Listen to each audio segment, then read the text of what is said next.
Hello, Masters! Welcome to the BetaDwarf developer stream number 18.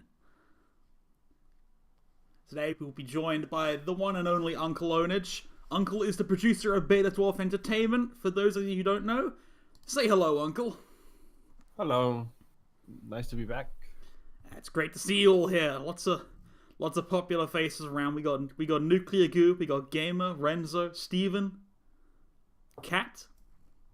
Everyone's showing up here before that Snow's Giving qualifier starts. Oh, it's 19. Sorry. Thank you, Steven. Great to see you all here today.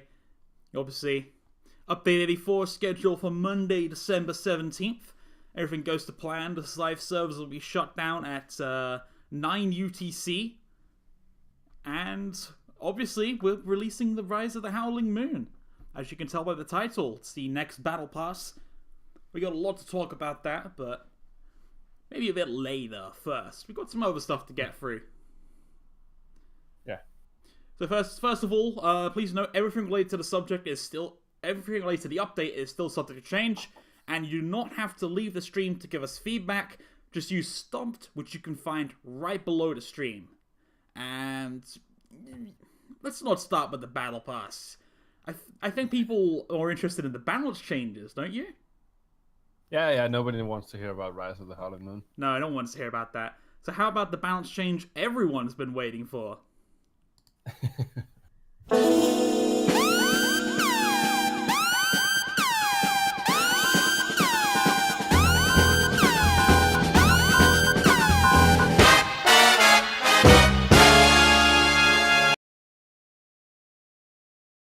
We are, of course, kidding. That is not the only balance change coming in this patch. We got some more significant balance changes coming through we can talk you through. So, yeah. And if anyone's wondering at why we did that, they'll find out later.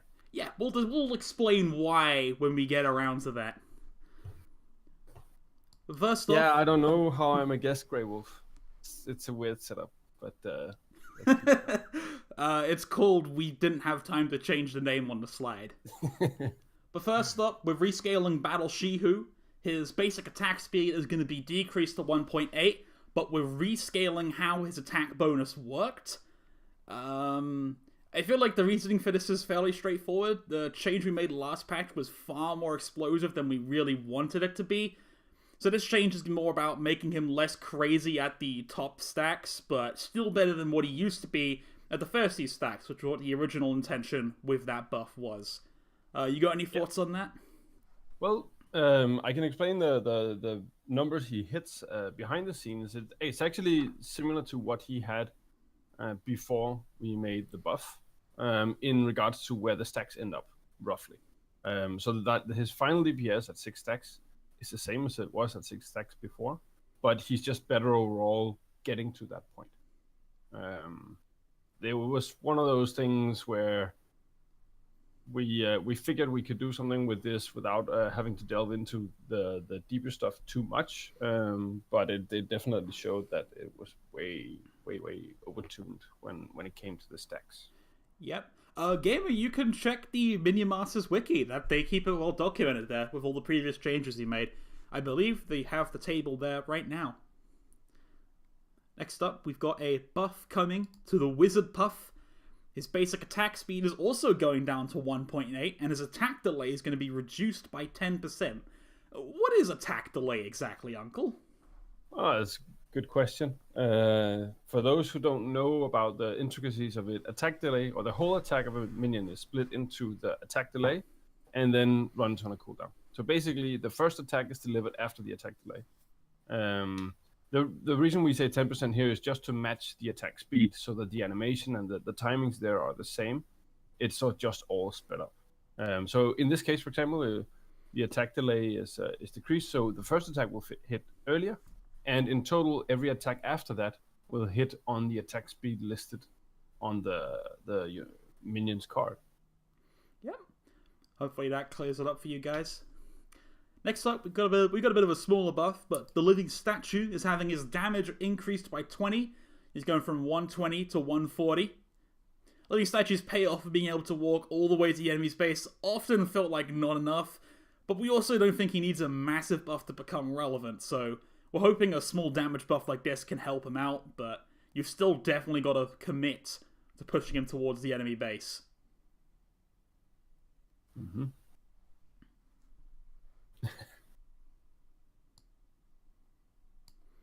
Other than that, the Troubadour, health's going from 1600 to 1700. What are your thoughts on this card? Because this is a card that's received a lot of balance changes over the years. Troubadours used to be a very swingy card. It probably still is. The problem is that it hasn't seen as much use as we were hoping for. It's a really fun card. Whenever we see a streamer encounter it, they go completely crazy because it's such an interesting and weird thing that's happening. And we want it to be more relevant. Of course, we don't want it to be overpowered so that everyone's playing it. It still needs to be, you can't listen to bagpipes all day. So it's just a matter of making him relevant enough that you want to consider him as one of the big minions if you can build your deck around it. Honestly, the bagpipes change was the biggest nerf that card got. He wasn't deafening me anymore. I don't like it. Next up, we've got a nerf to the Armored Escorts. The mana cost is going up from 6 to 7. One of the main problems of Escorts was just how efficient that combo was to pull off. You got to combo a ranged minion, and you got 2 sentries of a discount? It kind of made the penalty of the time taken to put them on the field and the combined mana cost just negligible. Mana cost increase is a step to fixing this problem, we hope, as it creates more of a downside to the utilization of the card by making it more expensive to place down. It's a lot more of a commitment now, so we're hoping this can slow down the Escort decks. Yeah, there's definitely a lot of power in the Armored Escort in the banking aspect of it. That's also what we've seen. And we're very aware of whenever, you call them OTK decks and other CCGs, but one push decks occur, you need to be careful about what you allow them to dominate in a way, or how much you allow them to dominate.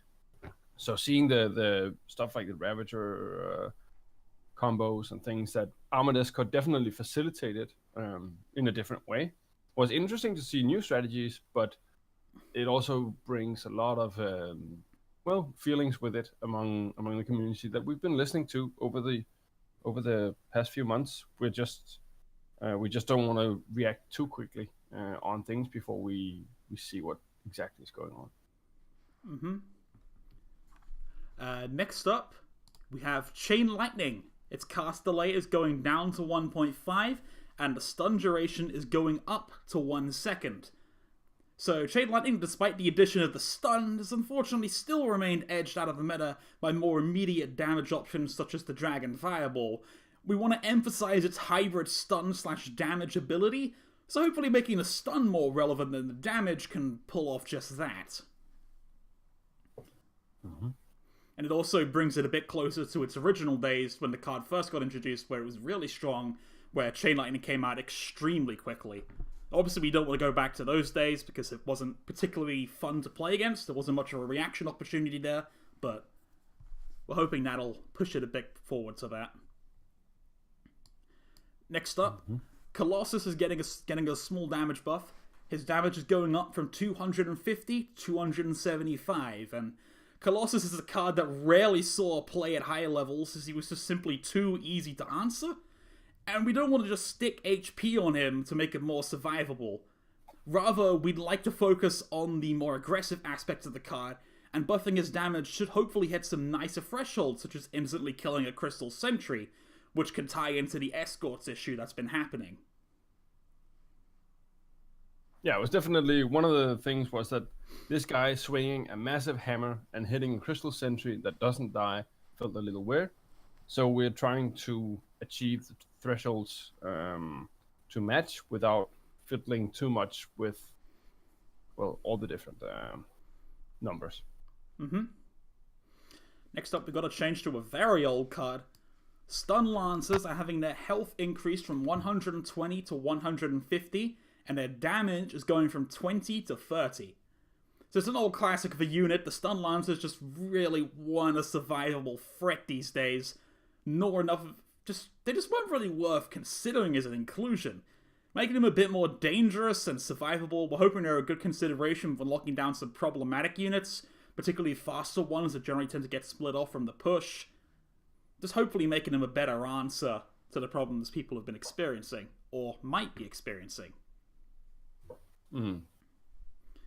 And lastly, we've got one more change.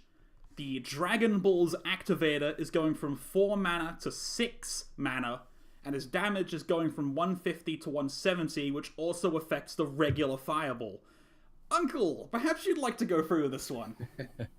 Yeah, so Dragon Ball's been a much talked about card, along with Armored Escorts, and we've received a lot of requests to do all kinds of stuff with it. There are a lot of opinions, and I'm pretty sure that not everyone will be happy about this change, but I'd like them to try it out first. So the main thing about Dragon Ball is that there are a lot of factors that tie into how we want to change the card. We want to keep it as a 5 mana in the sense that it shouldn't be, or we want it to be relevant as an unactivated spell. One of the things we saw with stuff like Goric Brutes, Shasharak Twins, is that you basically never play them unactivated. We wanted that to be an option in decks that played even with an activator. At the same time, it seemed too easy to get value out of it, and it put a lot of value on the board. But moving the mana has a very large impact on what you get out of it.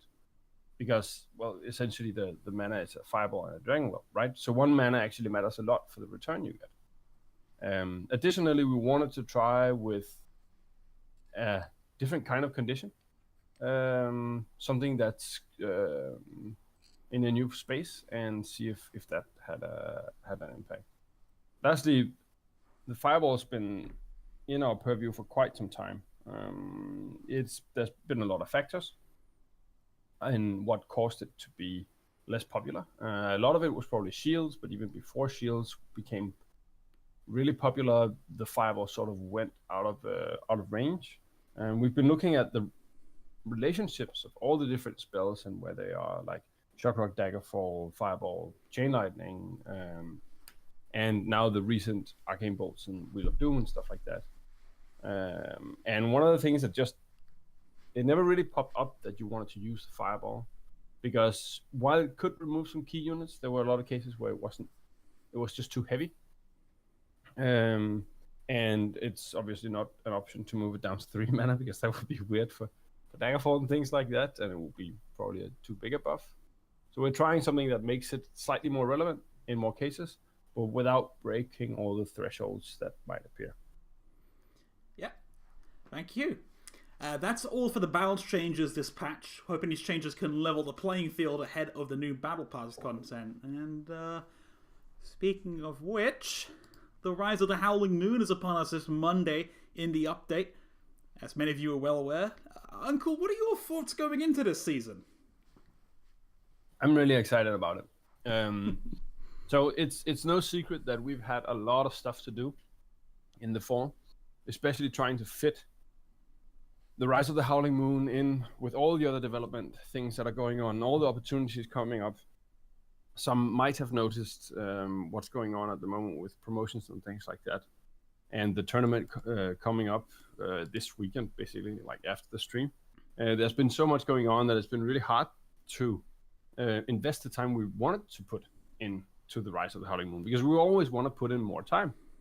But I think after playing a lot with it and trying out a bunch of different things, it's arrived at a really interesting place. And I think I've seen a lot of people talk about the stuff on the update site and being really excited about the cards. And while there will be some changes to them compared to what's on the site, to what we're revealing today, I think it's there for the better, and they're going to make the cards even more exciting than what was expected. Yep. And as some of you hanging around the Discord might know, I did promise we might be revealing a skin on here today. So I don't think we should be keeping our audience waiting much longer, do you? We've got a skin to reveal, Battle Pass to show, and obviously that last card. So let's hop over to the build and introduce you to Witch Hunter Ratbow. If this is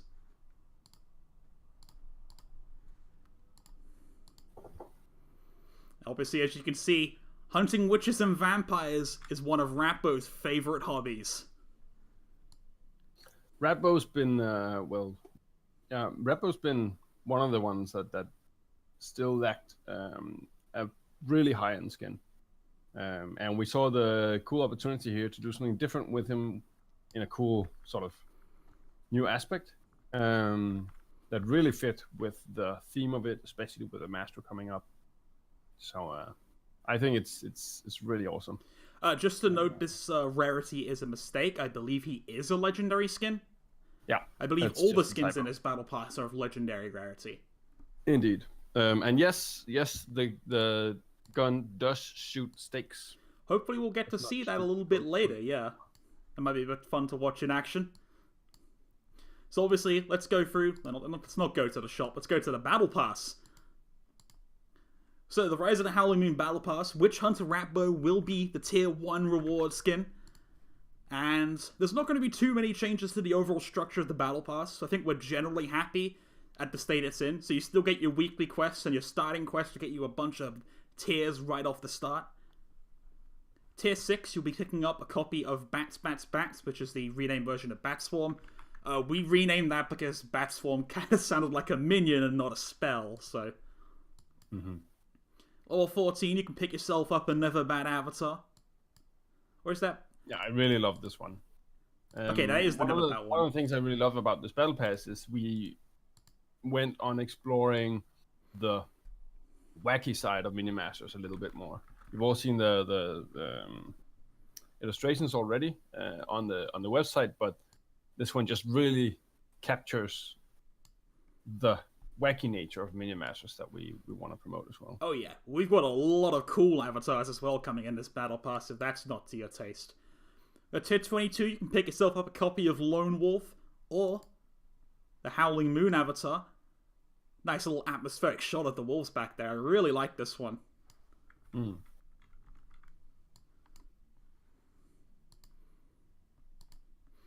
Tier 30, you can pick yourself up a Grasping Thorns one. This one mainly goes out to the Bannerman players out there. And this one I really enjoy as well. That facial expression's just great. And also, we've got our Howling Moon Werewolf Puff. This is definitely one of the more unique emotes we've got. I don't think we've quite had anything like this one before. Yeah, we're trying a lot. We're trying some new stuff on the emotes. As you may have noticed with the last Battle Pass, there's sort of a new style coming in on them. A little bit more hand-drawn and a little less sort of, I don't know what you call it. But it's also like, without getting technical about vector graphics and all that, it's just a different style and a different expression. And you'll also notice later there are some new styles or completely new types of emotes. Yeah, some of you have noticed we've actually got a bit of a UI revamp on the Battle Pass. We just generally wanted to polish up these reward icons so they're a bit clearer, just nicer looking in general. Yeah, we had some confusion on, like, with the first tier, people thought they would get King Puff, for example, the master, where it should be clear that it was the skin. So sort of moving some texts around, making sure that the UI is clearer, just makes the whole user experience much better. And yeah. At tier 45, you can pick yourself up a Once Bitten avatar. Almost fits perfectly within the avatar of that moon. Tier 46, we've got the Grey Wolf Ravager, which may or may not be a reference to a certain member in the community. Our lips are sealed on that one.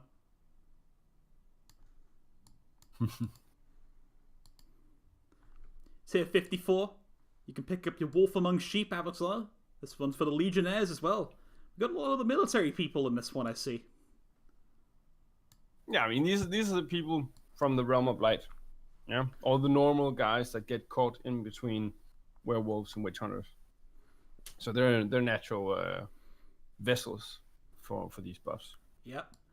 Tier 62. This is an emote we've actually had quite a few requests for over the time. Just a thank you emote. So we'll tie it in with that old pilgrim hat. Got the Howling Moon thank you puff you can pick up. Tier 70. You can get your Howling Moon scared peasant puff. I think that's an appropriate reaction. Next time you see your opponent's pick Ravager and the Brutus comes out, just drop one of those down. Tier 78. There'd be Diona's pet Ruffles you can pick up an emote for. I just love this emote. I think this is my favorite one now. Yeah, again, Ruffles was a really great way to add some cuteness to a very serious master otherwise. And this emote, completely new, not even a puff, but still a character compared to the icons and stuff we've had. I really like it as well. Tier 94, you can get yourself your Lone Wolf avatar. So kind of like Once Bitten, but maybe a bit of flavor for the warrior players. And at tier what? Oh, hello. The skin doesn't appear to be here. This is a tier 100 skin that will be revealed upon the release of the new master, Diona. The skin isn't in the game yet, but once Diona has been added to the game, you will be able to find out what this skin is, and anyone that's achieved tier 100 at that point will also receive it. Do you want to maybe go into detail about why this is? Well, I think there's already a lot of speculation going on in chat about it being a Diona skin. And, I mean, it wouldn't really make sense to wait for Diona to release and then say, hey, look, there's a Volko skin. So, yeah, it's pretty much related to Diona not being part of the first release of the Battle Pass, but rather coming mid-season. And us wanting to give her a skin because she's going to be far behind all the others, and us wanting to explore this master a little more. So all we've got to say about it is that it's gonna arrive with her, and we're pretty psyched about the skin, not just the skin, but also the master herself. Yeah, I've seen this. We've all seen the skin in development at the office, and it's great. It'd be a bit awkward for a skin to be on the selection for a master that hasn't actually in the game yet, but it's a very flavorful skin. I think it should maybe clue in some players a bit onto Diona's backstory. Yeah, I think giving people a little bit of insight into the back end as well. There's also the aspect for us that we want people to see Diona as the first thing when they get in the game in her original form, so they have some kind of association with that. It's sort of a basic way to couple the flavor to the master, rather than them seeing the legendary skin and then sort of associating that with Diona, because it's not really her identity. Sort of in the same manner that if you saw Ratbo in a Witch Hunter skin, it would be not the real Ratbo. But yeah, that's sort of behind the scenes. I just wanted to provide a little bit of insight. Yeah. Obviously, we'll have a lot more to talk about that skin in the coming weeks before the Diona release. So, you mentioned earlier that there's been some changes to some of the cards since their initial reveals. Do you want to have another sweep through those then? Yeah. So basically, the main reason behind most of these changes were from internal playtesting. Maybe a card just didn't feel unique enough, or it wasn't really in a balanced spot we wanted it to be. So, without any further ado, let's go through them.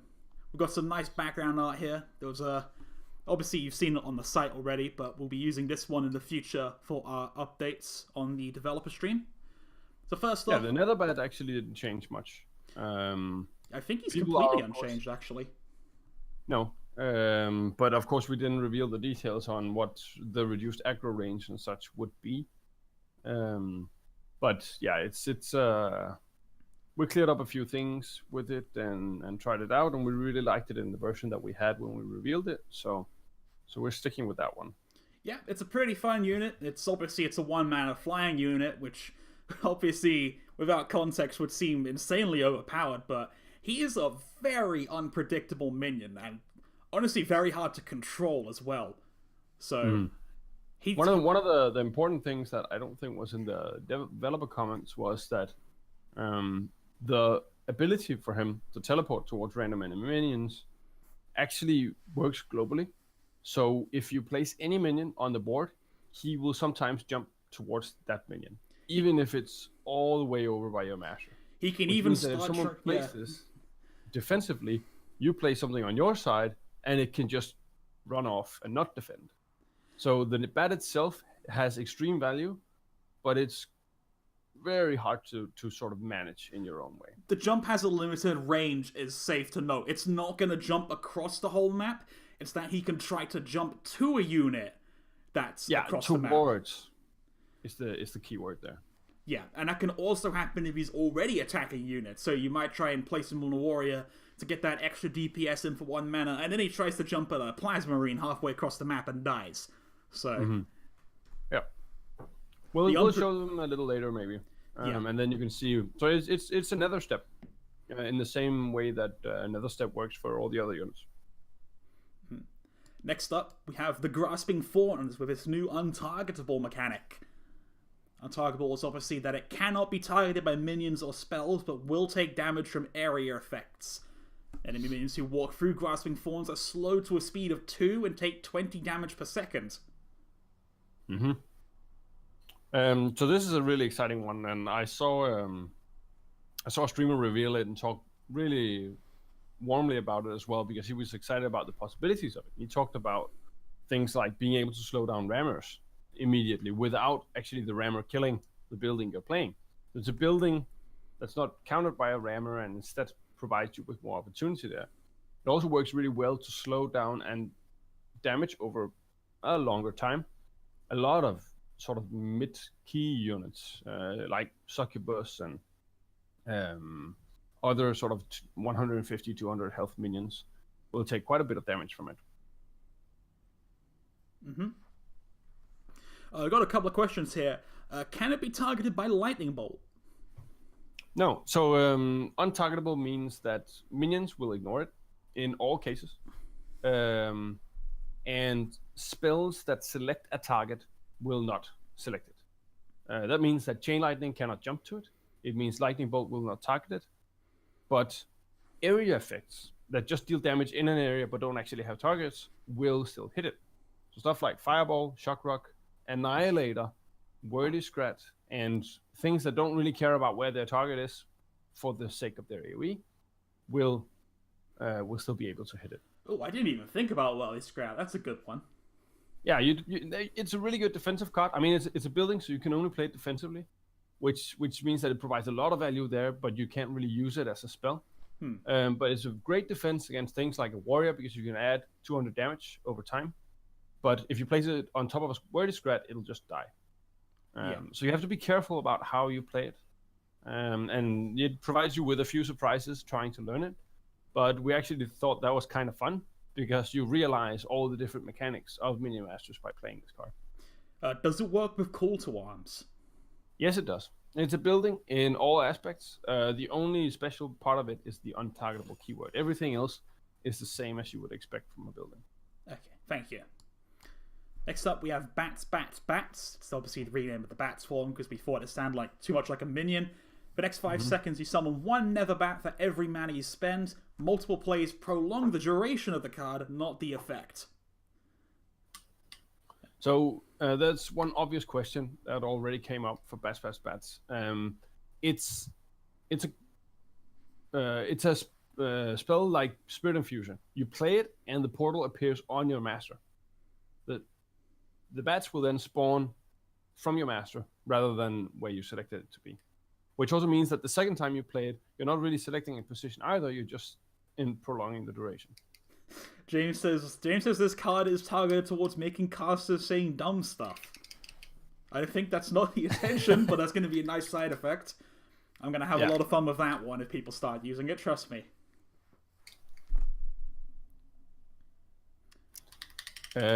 So Ratbow summons Scratch when he plays a minion card. Summoning bats or dragons from other effects is not playing the card. So Ratbow and other minion play triggers will not trigger now. I'm not playing with anything, Steven. I don't think that's me. Sorry, I was trying to open my water, but it's stuck. Next up, we have Once Bitten, the 3-mana rare spell. Give a random friendly ground minion in the area Lycanthropy. Lycanthropy transforms the unit into a werewolf when health is 50% or below, and the area is 4. We have a bit of a adjustment to the Lycanthropy mechanic since when we originally revealed it. I believe we decreased the stats on the wolf a little bit. I think it's got less HP now, but effects on the minions such as rage persist after transformation now. Yeah, so one of the more significant changes for the battle pass is this lycanthropy. So one of the things we really didn't like when testing it out a lot more was that it was extremely hard to get anything out of stuff like once bitten. So we scaled back the wolf a little bit actually on the damage rather than the health, because one of the relevant parts of it is that it transforms in combat every time, or not every time, but usually it transforms in combat, which means that it loses a lot of health up front. So it's not really a 400 health minion, because it's equivalent to spawning stuff right into the battle, which we all know is a bad idea. So we scaled down the DPS a little bit to make it less explosive, and then we scaled back stuff like once bitten, and you'll see a few other things there as well, to make it more possible to set up these things, because once bitten requires you to play another card, and that makes it extremely difficult to actually make the whole thing work. It's easier with sort of one card solutions to have these explosive kinds of creatures in them. Yep. Next up, we have Wolf Among Sheep, which has been changed a little bit since its initial reveal. Now it is a 4-mana card that summons 2 Legionnaires, and one of them gains Lycanthropy at random. This is a card more based on the mind game aspects, I believe, of the Lycanthropy effect. Mm-hmm. This is one of the places where the community also gave a lot of feedback on wanting it to be more connected to the other Legionnaires cards, like Lost Legionnaires and the original Legionnaires card. One of the things we should note with this is that when you play it, a sound cue and a visual cue will appear for your opponent that a Lycanthropy card has been played. He just doesn't know which one it is. It fits with the Lost Legionnaires, and and then you can sort of try to play the mind games against the opponent when you play this with Lost Legionnaires. Mm-hmm. Next up, we have the Lone Wolf, 5-mana Supreme Minion. It's got Rage, and if there's no other friendly minions when the warrior is summoned, she gains Lycanthropy. And I believe an important note for 2v2 players is that also includes allied minions. There needs to be no minions at all on the battlefield. Mm-hmm. Yeah, so again, Lone Wolf didn't receive any changes, except for the fact that the werewolf itself received the changes. So it's slightly weaker than when we first tried it out, and it fits a lot more with what we expected from it now. This is one of the safer cards, because it's really hard for the opponent to kill a warrior from above 50% health in one hit. And that's sort of the main counter to Lycanthropy. And one of the very interesting aspects that we like about it, and that we're excited to see how the community actually works with it, is that if you kill the minion from above 50% health, the Lycanthropy buff is completely negated. So there's a lot of counter aspect to it. This also fed into the whole idea of making the Lycanthropy buff less impactful, because if it was extremely impactful, the counter would be very volatile again. Whereas with slightly lower value, it's more fair to get countered, and we can also make it easier to counter. Mm-hmm. I've got a question. How does Once Bitten work with Mana Surge? Mana Surge is a minion's ability. In the same way that if you transform a Scrat Tank into a werewolf, it's no longer a Scrat Tank and can't use the invulnerability. I hope then not. The Mana Surge will not be part of it. It's only mechanics like the rage and other kinds of buffs that will persist when it transforms. Yeah. Stuff you layer onto the minion, in a sense. Thank you. If you want to visualize it. All right. Next up, actually, do we have the werewolf stats on hand? Because I think I forgot to make a slide for this. Well, I can just tell them. It's quite simply 400 health and 60 damage, but everything else is what it was before. So the same as on the site. Yes. Okay. 400 health, 60 damage, 1 second attack speed, still moves at 8 speed, all that stuff. Okay, thank you. Next up, we've got another card that was changed around a bit. We've got the Howling Moon, a 7-mana legendary spell which gives 2 random friendly minions lycanthropy, then reduces all minions to 50% health. And in a technical term, this means that you do get those werewolves instantly. Mm-hmm. So this one received quite a lot of changes. We liked the original idea, and it was very focused on the idea that you could, for one, use it as a base case where you could use it against big minions, and for the other, you could use it to trigger your own werewolves. However, one thing we found out, which also feeds into the idea of making one split and cheaper and stuff like that, was that it was extremely hard to set it up and make it work with that fantasy. And we really liked that.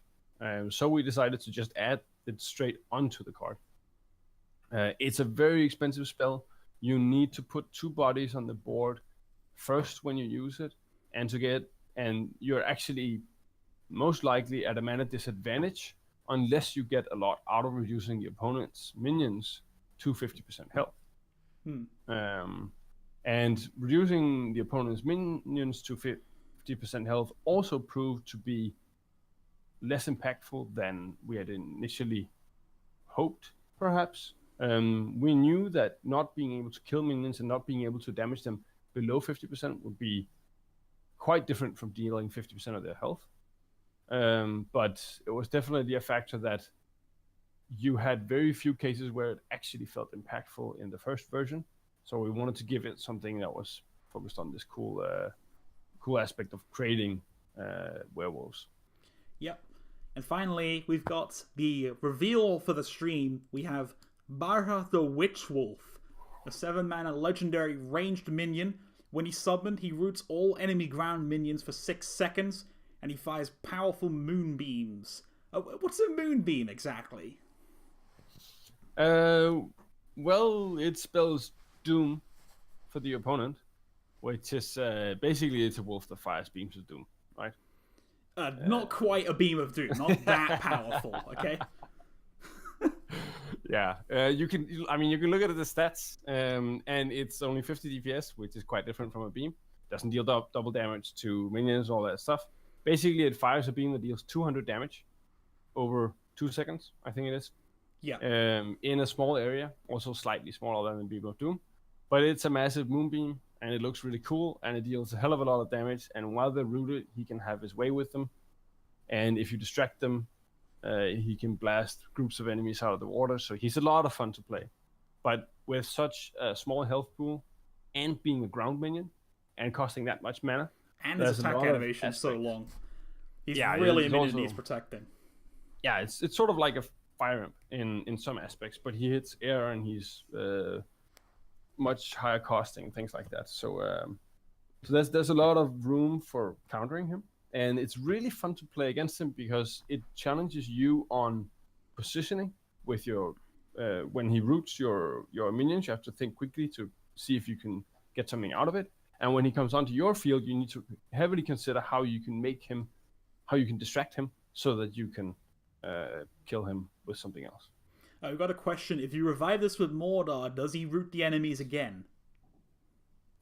Yes. When Mordor revives a minion, it should fire all its summon abilities.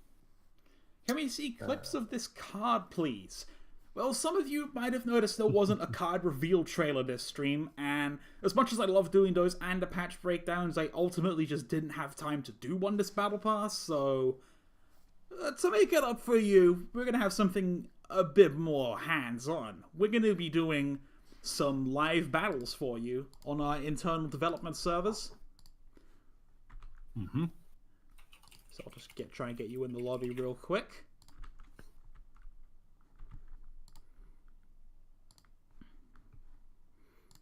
Turn the sound on. Let's see. Yeah, I've got a deck. So which masters do you want to see us play? Yep, you can put some suggestions. Or cards, for that matter. You can put some suggestions in the chat. I've got a deck ready to start off with, so we can refer back to those. Obviously, no request for Diona, please. She's not ready. Thank you. You want to see Diona gameplay? Maybe give it like two. Give it like 2 developer streams, okay? Maybe I 3. don't think you guys get it. We're not here to show the owner. I'm ready when you are, anyways. All right, let's try this. There we go. We got a nicely splash art, by the way. Really love seeing this one at work.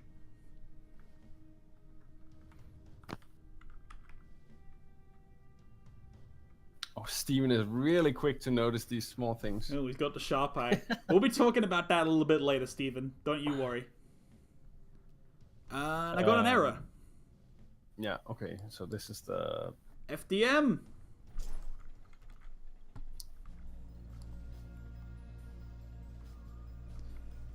Is that some kind of error with the matchmaking service we're having then? Probably. Okay. Well, there is a backup plan, actually. We are going to blame you, FDM. I can go... in that case, I can go to challenges then, and I should be able to play against the AI just fine. Hmm. Alright, so unfortunately this is going to be a bit more of a one-player experience here. We'll be progressing through those intro challenges, which I still haven't done.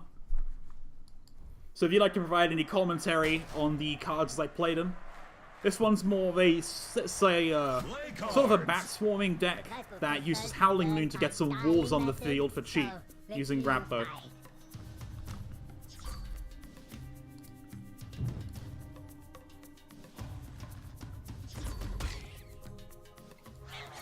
We got some Legionnaires coming our way. It might be a good time to get an example of Rappo's main attack going in.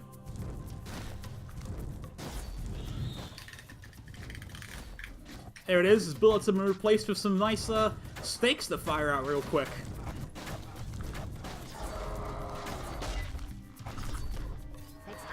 Maybe we'll get to see the nether bat here. So you saw There's that the jump wolves. distance. Oh. Managed to hit both of them, and not the elusive cleaver. Not quite the intent, but off they go. This is actually one of the... This is the reason we changed the illusory cleaver. That the Howling Moon had to fit with it. At 1 HP, it either does nothing or it rounds up. And both results are weird. Yeah, So a slight little tweak here and there because of some of the new mechanics are required. But without changing the actual aspect of illusory cleaver anywhere but with the new cards. yeah. I'd get a nice free werewolf there of those crossbow dudes. Note that the same change has happened to Walking Blind Date. That's technically a 2 HP card now. See, with a bit of luck, I can avoid getting my own wolf again. Yeah, there we go. Scrat into a wolf. Get some nice aggressive pressure going on here.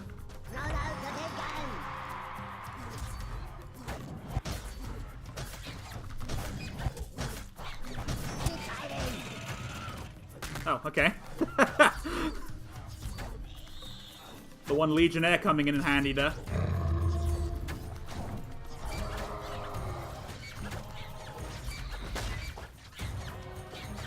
Looks like that wolf's doing a lot of damage there to Stormbringer. Unfortunately, AI not very good at defending their own Master Tower. He's gonna go down there. Yeah, we had a lot to do during this week trying to wrap up the patch, both on the side of the actual cards, but also a bunch of other stuff. So we maybe didn't get to test the testing server quite as much as we'd hoped to, which is why we probably have to use the solo challenges. Yep. And I'll be going with a Mordor deck this time. This one just tries to resurrect a bunch of wolves. It's got Barra in there as well because of that resurrection effect. Triple bats deck. So James, we actually tried it, and it's quite explosive, but not a lot of people have managed to make triple bats work. So I'll rely on you to do that. Yeah, wolves. You do get an indicator for which any minion has lycanthropy. You'll see the little circle with the wolf icon. That's the minion that has lycanthropy. You should be able to see it better when I play Lone Wolf.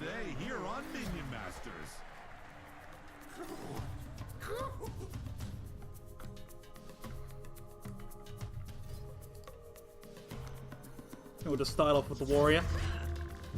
Ah! Here comes out the stun lancers.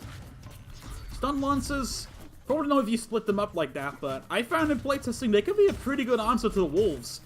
Because obviously a stun unit won't transform. So that can be something useful to keep keep in mind. You might want to keep your stuns handy. Mm-hmm. So one of the things people will notice as well. Oh yeah, here it comes. Here we go. There's that Barrow the Witch Wolf attack. Legionnaires not standing a chance there.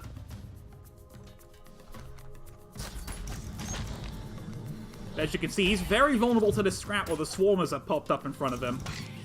Took a lot of damage there from that. Unfortunately, I was planning to use this against Uncle, so it might be unfair to use this against the AI, but... yeah, it has no idea how to deal with call to arms, so, yeah. Well, it fireballed it, so it's softening them up at least. Might want to defend that, Yeah, so here, Sprite actually played the Nolan Wolf unactivated, but it's still a warrior with rage, so in a pinch you can use it that way. Did I? Oh. You had minions on the board, so... I didn't even think about that. You gotta keep track of your wolves in this patch. You can see that he was almost going to attack it, but cancelled it out, so hopefully that visual distinction's a bit easy to notice.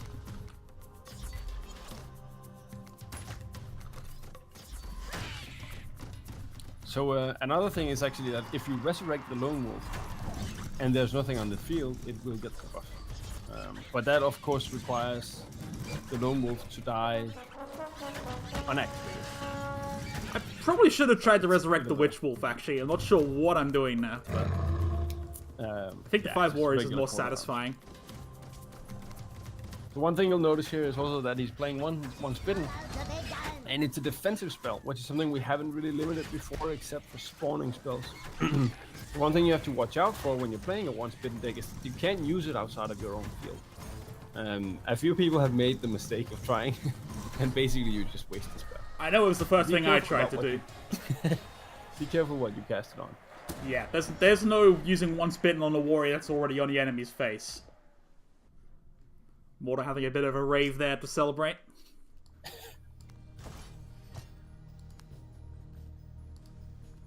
Next up, we got this Milloween deck.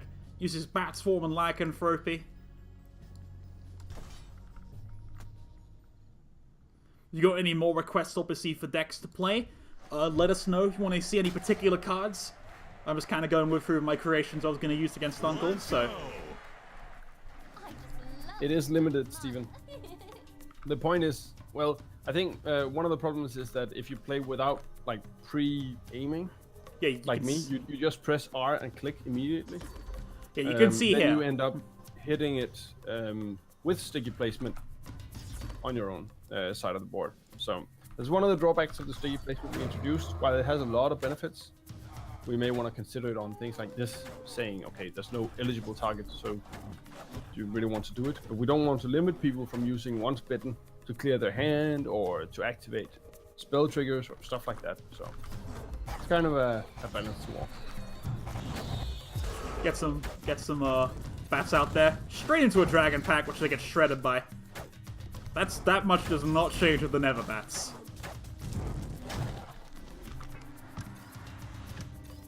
Really? Okay, well I got 2 of the dragons at least. We'll go with that.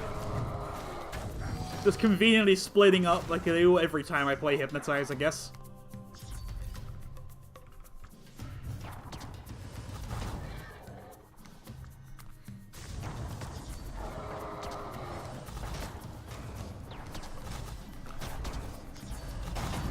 Wait, is that real?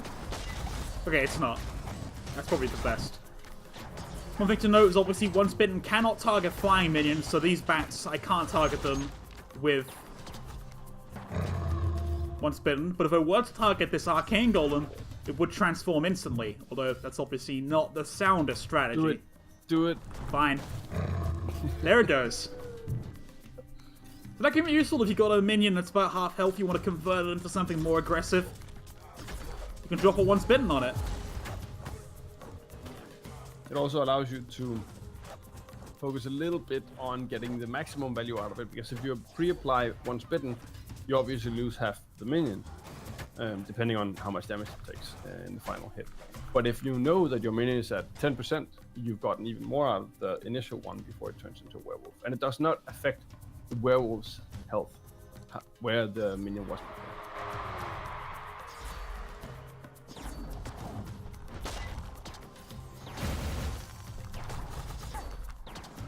And there we go. There's an example of Once Bitten being a defensive spell. I tried to cast it on the Curse Bearer.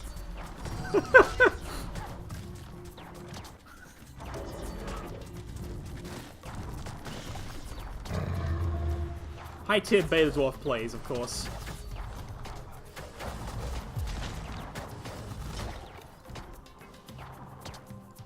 Soris, the minions will transform the instant they fall below 50% and are not stunned or dead. So a Wheel of Doom hitting a Legionnaire with Lycanthropy, for example, will transform it into a werewolf and then hit the werewolf. And I went on the Elusive Cleaver. I did not want that. See the wolves, see the bats getting in there, causing a lot of chaos. Nice tank for those arcane golems. All right. If there's anything you want to particularly see me played, speak up now. I'll do one more game, I think. I think people wanted to see the Grey Wolf Ravager in game. Oh, they want to see the Grey Wolf Ravager. Yeah, we can do that.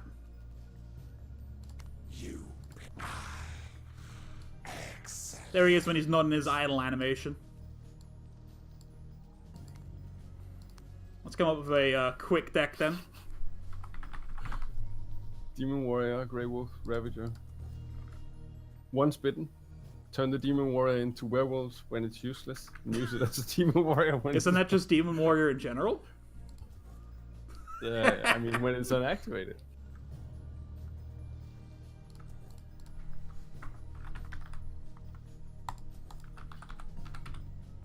Let's just see if we can get a bunch of beefy minions going here. Fine, I'll put a Demon Warrior in. Only because you guys have been nice. And then a few nether bats to cycle, because that's great on Ravager. Yeah. Alright, let's take down King Puff. Masters of minions and minions of masters, prepare to duel. Let's go!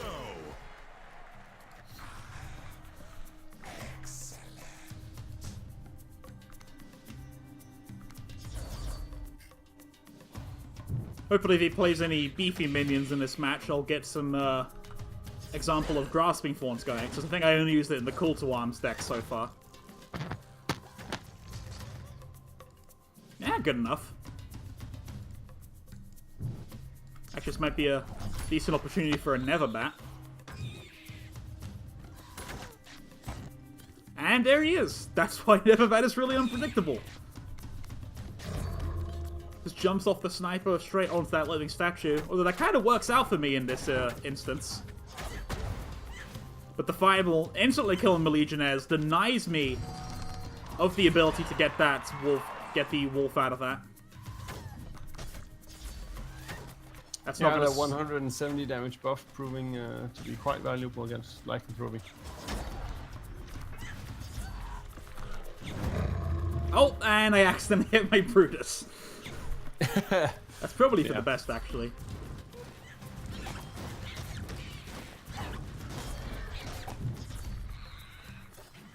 How old is this bot deck? It's using Dragon Nest. Who uses that card these days?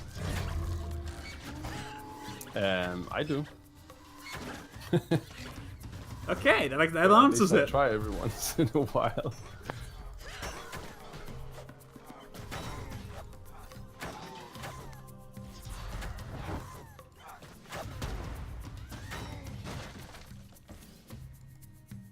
The denial again. Yeah. Yeah. The bots have wisened up already to the Legionnaires. Bats plus Thelic. At certain points in the game, yeah, I think you might will be able to do that, yes. Especially if you know how to go to 11 mana. I'm sure there are a bunch of people in the chat that can tell you how to do that. Yeah. One of the things you'll notice as well is that it also works with a few other things. If you play bats, and then play a Crystal Construct, it counts as playing 5 mana, but you get 1 back. Here we go. There's that Frenzied Wolf from the Ravager. Off he goes, and instantly polymorphed. Yeah, James already realized the construct combo before I revealed it. Well, you're here to get leaks, right? Yeah, Construct's decent. I wouldn't say it's the best, but it can work out pretty well. I mean, if you want to make a deck that's sort of themed to the pack, bats into construct, into once bitten on the construct is really cool, because there's basically no way that the construct is gonna get killed in 1 hit. Yeah, that's pretty good. Unless they use something like Arcane Bolt or something. Yeah, I think but in general, you can use it as a safe converter. I think a well-timed Arcane Bolt or just a lucky Lightning Bolt is the only way that thing is going to die instantly. Alright. Yeah, Lightning Bolt, of course. Or a Rage Cleaver. That would actually work as well. Yeah, that's going to sum up our gameplay demo of the Rise of the Howling Moon cards. Yeah. So we'll be moving on from this now to the miscellaneous changes. So Steven noticed, obviously, actually might be able to get some in-game capture of this, just 1 second, that the Card House contest has new on it, and that is because it rolls on. So Stormy was obviously the winner of the previous event. He quite literally took it by storm. So now he's been swapped for the wrong description. Who was in charge of that? This is, as we said, things are subject to change. Specifically, some of the last-minute fixes didn't get in on stuff like this. Small stuff like visual and text changes. But specifically, this one is called Spawn of Fury. And it's a spell. And if House Valor wins in this case, which is a new setup of House Valor, you'll see that the masters have switched around. If House Valor wins, then Spawn of Fury will bring pain and duplication to minion masters.